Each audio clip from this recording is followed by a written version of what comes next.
What's up my loves? My name is Paige, this is Paige with the Page, and today we're going to be doing my October wrap up.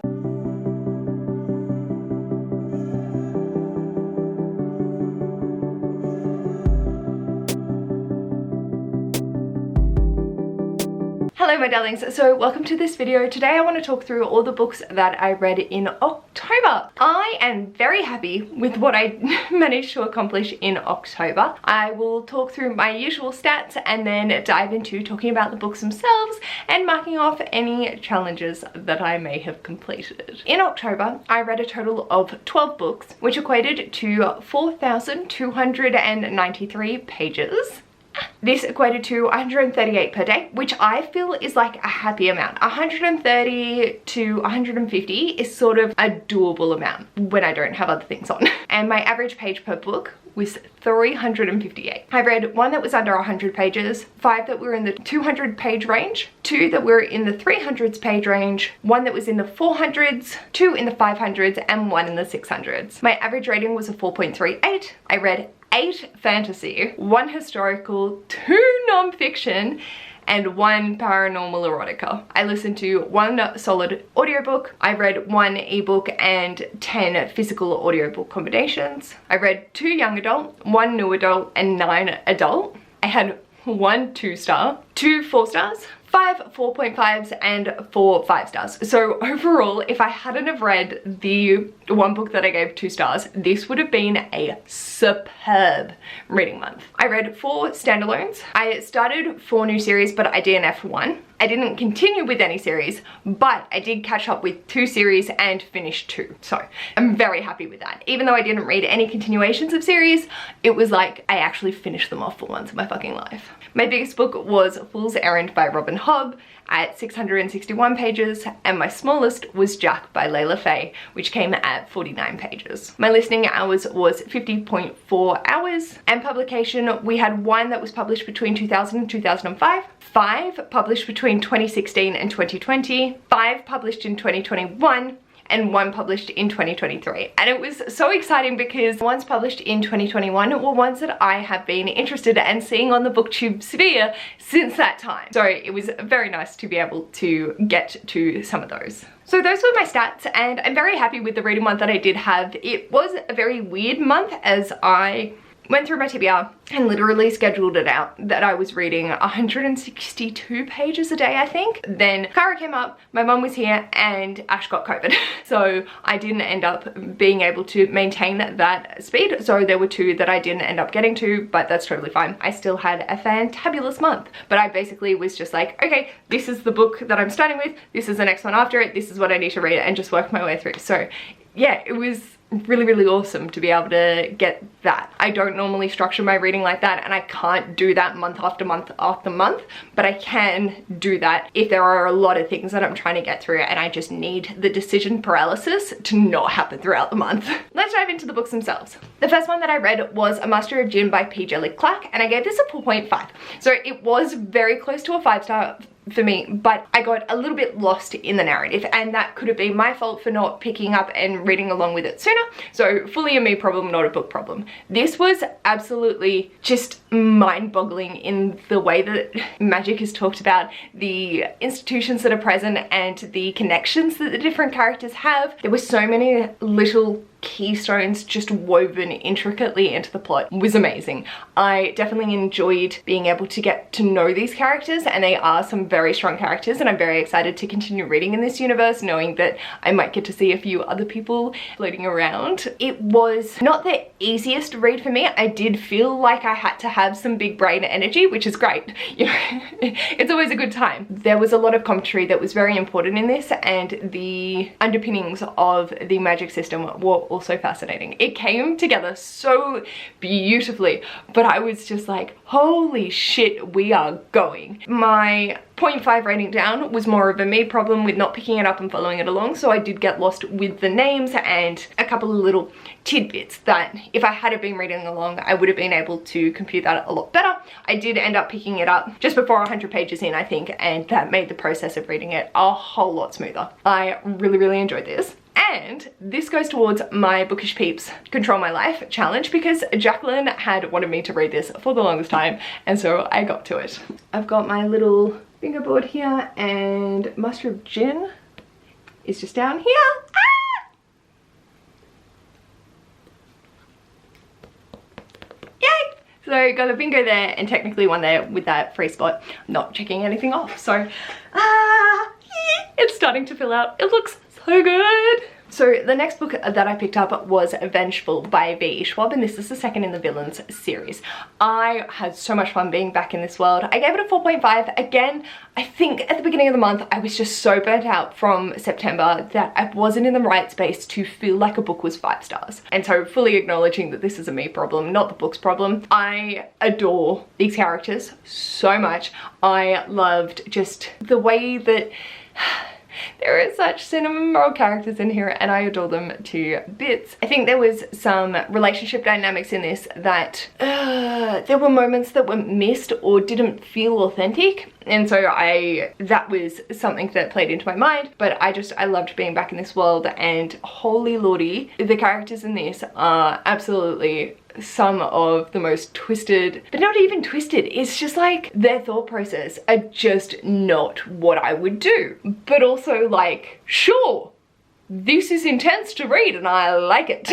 I think it is a very strong next book in the series. I don't think it really suffers from second book syndrome, even though it is like double the size of Vicious, or my edition anyway. But I definitely can see that we still have some open ends, so I'm glad that it's not a duology and V.E. Schwab is working on the third book, because I think if I had have thought this was the end, I'd be kind of shitty. It closes off in its own story, but there's still so much more. And maybe I just really love being with these characters, so I'm not mad that there's gonna be more. But it was just very interesting, the way that it ended up projecting I wasn't prepared for, and it just, oh my god. I'm caught up on the series now, and just gonna keep waiting till we get the third one. And I'm very curious as to where the third one goes because of the ending of this. It's fascinating. I just love the capabilities that this has and how people become extraordinary. But that also was the book chosen for me for my Bookish Peeps by Kaz from Cats and Cameras. So I believe it's that one there.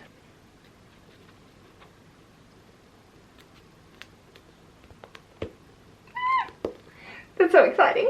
Another one checked off there. I'm just continuing to work on it and it fills me with so much joy. I will also say with this, before I forget, that Mel had commented on my Truth or Dare tag, I think, that I had completed theirs by singing in that video. So I've marked one off as well. But I already had the little sticker on it because I did a book haul earlier in the year where I only had 3 books, so I sang for that.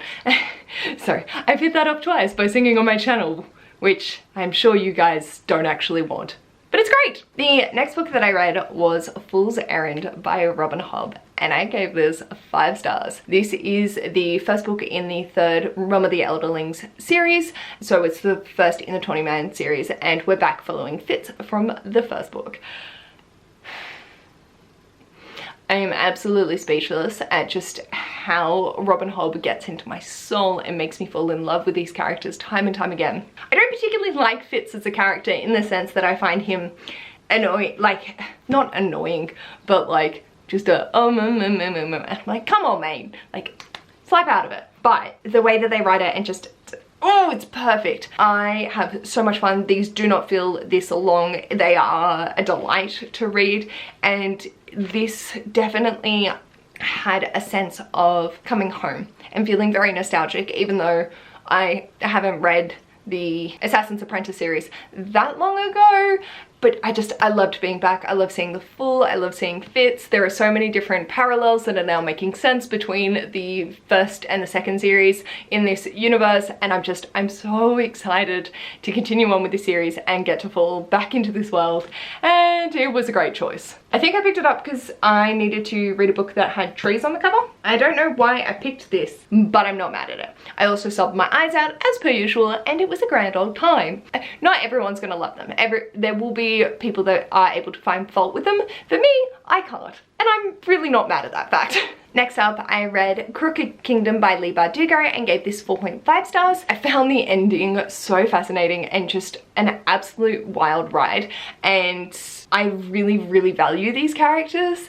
I loved getting to know them, and the strength in which Leigh Bardugo has made me fall in love with this Grishaverse is very surprising. And I think I just really appreciate the characters in this and their growth and development, and even if it's not perfect, no one is, and it's okay. You just do what you can in the situations that you've got and try and be the best that you can be for yourself. Again, this whole Grishaverse journey for me has just been fun, so I really appreciate these characters. There is quite a bit of darkness, and it's not happy-go-lucky at all, but it didn't feel like the grim dark fantasy that just makes you feel depressed.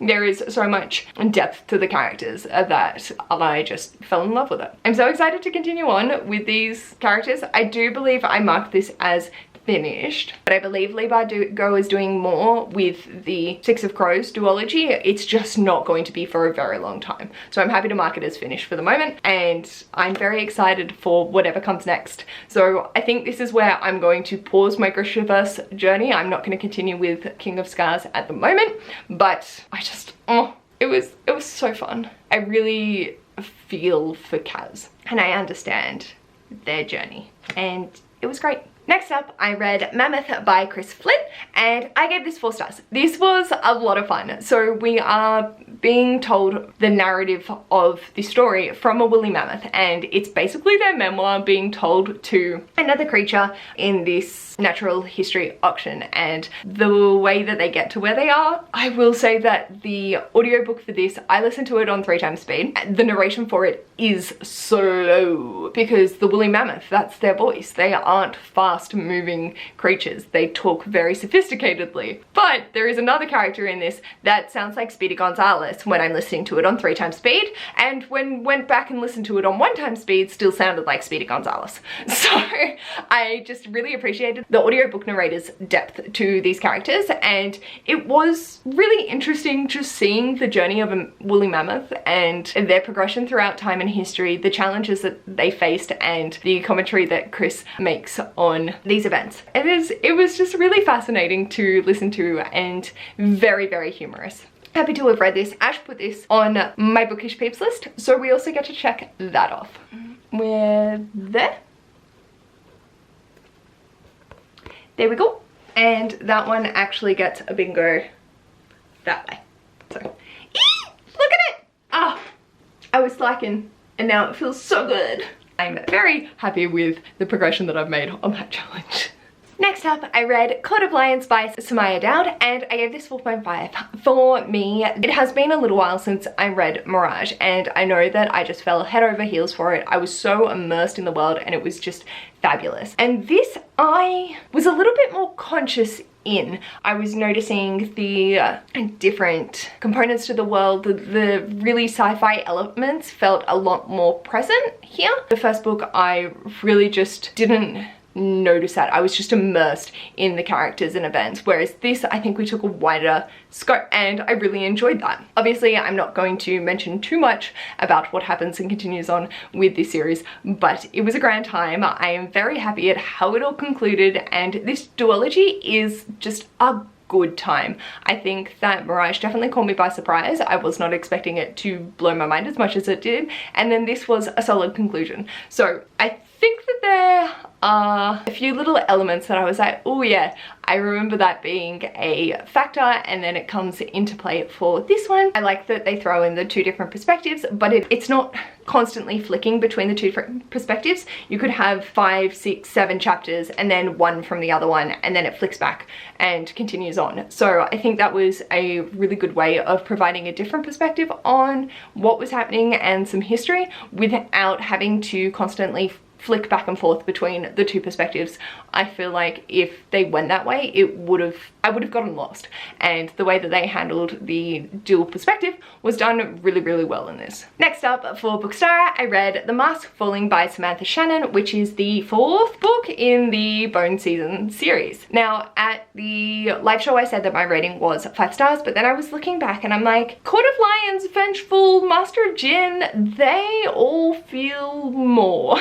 So I lowered this to a 4.5, which I'm totally fine with. I think the ending definitely caught me on the hop. I was not prepared, and I was just absolutely gobsmacked by where and how this went. I am so curious for the next ones in this series, and it definitely leaves it open. So I've lowered it to a 4.5 because I honestly could easily bump up Court, Vengeful, and Master of Jin to 5 stars, whereas for this, it is a solid 4.5. But the ending just had my mind blown. I couldn't think, so I was just like, 5 stars, oh my god. But looking back on it, having that discussion and having that little bit of separation from it, I was like, okay, yeah, no.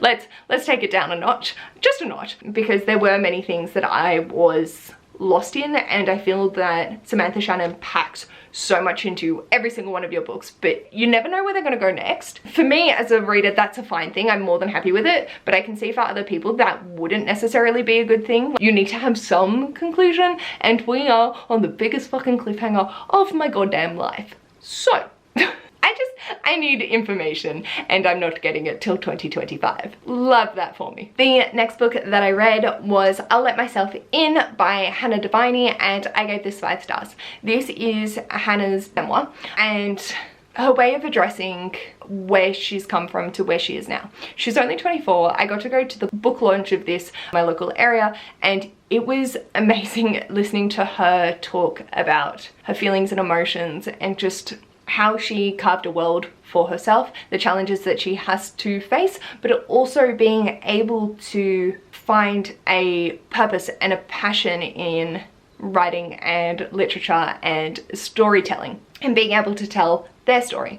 Hannah is wheelchair bound because of cerebral palsy, and growing up they didn't want to be identified as the person in the wheelchair, the person with the disability. And they're now a disability advocate, and their reclaiming of self and the journey that they've gone through to be able to get to this point is just mind-blowing. This book made me reflect on so many experiences, because she is Australian, how things I didn't even notice because I don't have a physical disability that are monumental. My high school was completely inaccessible, a public high school. How is that the case? It was only built in the 1950s, 1960s. And there were so many points of references to music and how music tells stories, which was just beautiful to hear. I also think that their battle with anxiety and depression, there was a lot of that I could relate to as well. It really made a space, and I think that it is such an important book, and I'm so happy to have read it, and just being able to enjoy a 24-year-old find a path in life that they are absolutely loving, and being able to claim a title for themselves that they feel comfortable with. Her main thing is being an author. That is what they wanted to do, and they have accomplished that with this book, but they also are writing for Missing Perspectives, which is talking and finding missing voices from media and being able to provide their story, which is amazing. And they've carved out this space for discussion, for communication, and for uplifting a whole plethora of voices, which is just fantastic, and seeing how they got to where they are was really, really lovely. Next up, I read Blackwat Sister by Zen Cho, and I gave this 4 stars. This was a very interesting read, and I think after having done reading the last chapter, I was definitely very intrigued, but I was pretty confident it wasn't going to be a 5-star. And this was a 5-star prediction. Prior to that, it was just really interesting in the sense that we have Jess, who is Malaysian American, and her family moves back to Malaysia at the beginning of the book, and she starts seeing ghosts of her grandma, and the way that the mythology was woven in here was absolutely beautiful. I think that the self-acceptance that Jess has to go through throughout the book was very interesting, and the choices that they made were very relatable at some points. I think the struggle with identity of self, of their sexuality and their family ties was really intricately woven, and there were some points that I was like, oh, that's a little bit heavy-handed. I get it, but also, ugh. It was just a quirky little book, I think. and I really appreciated seeing the mythology of the family spirits woven throughout, and the way that the gods were presented with the mediums was very interesting throughout. But I felt there were more opportunities that we could have explored but didn't, and I think it is important. The topics in this were super important to be able to talk about: the mythology, the capitalist society and building on sacred land, the connection to family, being able to be authentic to yourself, and the relationship dynamics that you can have in the process of figuring that out. The next book that I read was A Diary of Blood by S.T. Gibson, and I gave this 5 fucking stars. This was everything that I needed from this book. It was beautiful. It was fuck. I listened to this entire thing while doing a diamond dot, and holy shit, just mwah, yes. I needed the creepy vibes, but it wasn't even like creepy, it was just the relationship vibes, amazing. The love for people, amazing. The polyamorous, just it was fabulous. Erin gifted this to me and I'm so happy, and I genuinely can't describe just my emotions and feelings towards this because it is so small, but it was a fantastic narrative between relationships. The sense of agency that the narrator gives to themselves, fabulous. The dynamics between the different people involved, wonderful. The atmosphere, the just utter engagement, I was captivated, and that was exactly what I needed. I definitely appreciate that the writing structure was really interesting, and I mostly just listened to the audiobook of this rather than reading along, but I did pick it up at points. But I think what was great with it was the way that it was formatted made it so compelling just to keep listening to. You didn't need to put it down. There was always the next step that was happening, and it was just the vibes. The atmospheric nature of this, amazing. So I'm very happy that I read this. Apologies, I can't give a more detailed description. We know that when I give a book 5 stars, I usually can't describe it to save my fucking life because it is all just vibes and my soul. Blew my mind. So that was also the final book for this month that was on my Bookish Peeps Control My Life challenge. So we've got one more to mark off and then we will be done with this book for this video. So Diary of Blood is there. Yeah. So here we go. Little doggo. And there we go. So there's that bingo as well. Oh, so I have 1, 2, 3, 4 left to do for the next 2 months. I'm so happy. I was getting very nervous about that. So the second last book that I read in October was Jack by Layla Faye. And this is a book that I gave 2 stars. If I wanted to be kind, I could easily stretch it to a 3 because of the entertainment value that it gave to me reading it out to Ash. I can't. I know that this is supposed to be a joke. I was just cringing the entire way through, and I was stopping more often than not to just go, oh god, really? I think I was put on the hop when it was like, I don't feel like I'm an attractive woman, I'm plump, like no one's gonna love me for me. And then this like fucking monster cock that's the size of a goddamn forearm comes in and he's like, yeah, you're beautiful. And she's like, oh my god. I was like, honey, you would have been anyway. Okay, cool. And then like, broskies, we've got to do this shit to be able to stay with you forever, but like, I've been watching you through the doorway for 2 years because you fucked up. Like, I couldn't. I think I'll just stick with my Katie Robert and maybe dip my toe into the, what's that, I Married a Lizardman series. That might be more up my street, but this level of concern was just concern, and I can never drink pumpkin spice flavored anything again. I'm good. No thank you. I'm gonna hard pass on that. And yeah, I read it. That's an hour of my life I'm never gonna get back. That's fine. I know that a lot of people rate it higher because they can see it as an entertainment value, but I couldn't. It hurt in here. So yeah, that was a choice. But on a much better note, the last book that I read, I did start this on like the 28th and finished it on the 2nd of November because I read Diary of Blood and Jack both on the 31st for Halloween. And that is Autism and Heels by Jennifer Cook O'Toole. And my psychiatrist recommended this to me. He just knows that I like reading up on stuff, and yeah, I do. So 5 stars, obviously. With memoirs, I find it very hard to rate anything lower unless it's still concerning content in it, because this is someone's life. I'm not going to be a harsh critic on that. But the fact that I had so many just like little takeaways, this has been an eye-opening of a book, not necessarily just for myself, but for other people in my life, and that is nuts. There are so many ties that I'm now making between things that I previously hadn't, and that's a really validating experience. Jennifer talks in this about her own process to getting an autism diagnosis, but also the fact that they flew under the radar for so long because they were a theatre kid. They were a song and dance, and the presentation of autism for the longest time was very male-centric. There were no females, and if their behaviors to hit autism, they had to be bigger and louder and more concerning. Female autism, everyone's autism is their own autism, but the general presentation that is more likely to occur in females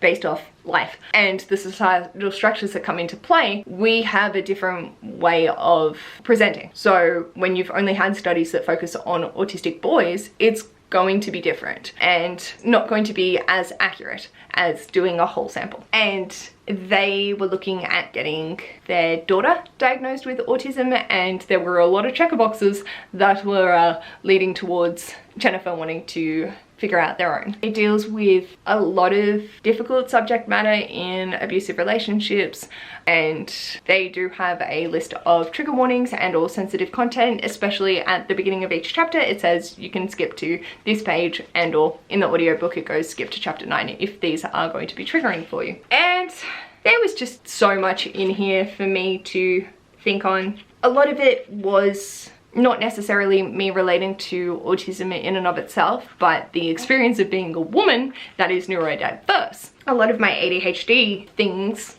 have also led me to that. So it's like, oh, is that ADHD or is that autism? Who knows? We will find out eventually. There were just so many points of reference that just go, yeah, that hurts. It's relatable and it's amazing. I definitely had a lot of moments, especially in the later chapters as well, when talking about self-harm and struggling with their sense of self and not feeling like their experiences matter. Those hit home. A lot of the later chapters are dealing with their self-harm, eating disorders, the sort of mental health struggles that came along with not knowing or not having a diagnosis, and the fact that if there was more of a focus on female presentation where a lot of things go hand in hand, that they might have been able to seek better supports sooner. And whilst I've never struggled with an eating disorder, there are definitely the anxiety, depression, all of that aspects to life that I could relate to. And there were just so many powerful quotes of them using this as a book to support other women in the world. They're inclusive of all women, how you want to present as a woman, and using this book as a platform to say that you're not alone. So the last like 2 chapters I was just tearing up, and it was lovely, but also heartbreaking because I know that this is a common experience for a lot of people, not just women, but it definitely resonated very loudly.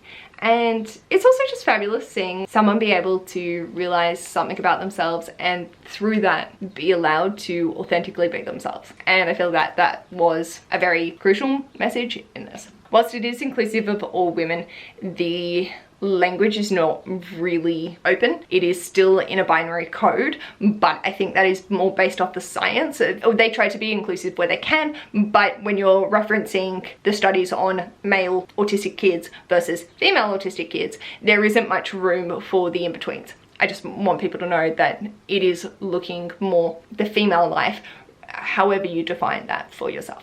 This plus Jack are the 12 books that I read in October, and I feel really proud of this stack. Let me know in the comments what you ended up reading in October. Did you have any 5-star reads? And if so, what were they? Is there anything that you want to have a chat about in the comments down below, especially for the things that you've read, and or if you have any comments on the things that I've read. Has anyone read I'll Let Myself In or Autism and Heels, and do you have any thoughts and opinions? Please keep it polite, but if you do have any opinions, I'd be happy to hear them. And if you like this video, feel free to give it a big thumbs up. And if you'd like to see more of this mess, feel free to subscribe. I'll hopefully see you in my next video.